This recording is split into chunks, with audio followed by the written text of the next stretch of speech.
শেষমেশ তাই ঠিক হলো। নেশার যাবতীয় সরঞ্জাম নিয়ে 3 মক্কেল গিয়ে বসল কবরখানার এক চাতালে। নির্ঘাত কোনো বড় লোকের কবর, দেখলেই বোঝা যায়। সুন্দর করে বাঁধিয়ে দিয়েছে। মানুষ অদ্ভুত প্রাণী, মরার পরেও নিজেদের বাকিদের থেকে ঠিক আলাদা করে নেয়। এই দেখ, এটা কার কবর জানি না, কিন্তু তার যে ট্যাঁকের জোর ছিল দেখলেই বুঝতে পারবি। কৌশিক ভীতু গোছের। ও বলল, থাক না ভাই এসব, আমরা যা করতে এসেছি সেটা করে তাড়াতাড়ি বেরিয়ে পড়ি, চল। পিন্টু এবার রেগে গেল।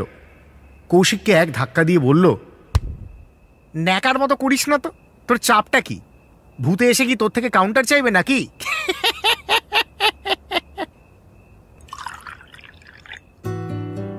প্লাস্টিকের গ্লাসে মদ ঢালা হচ্ছিল।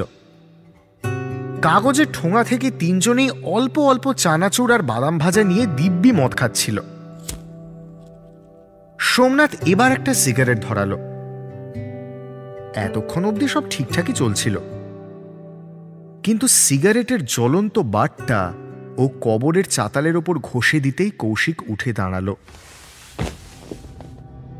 পিন্টু ঠাট্টা করে বলল, কি ভাই, এটুকুতেই চড়ে গেল নাকি? কৌশিক হাসল না, রেগেও গেল না, ভীষণ গম্ভীরভাবে বলল, তোরা থাক, খা, আমি আজ আসি, আমার ব্যাপারটা ভাল লাগছে না।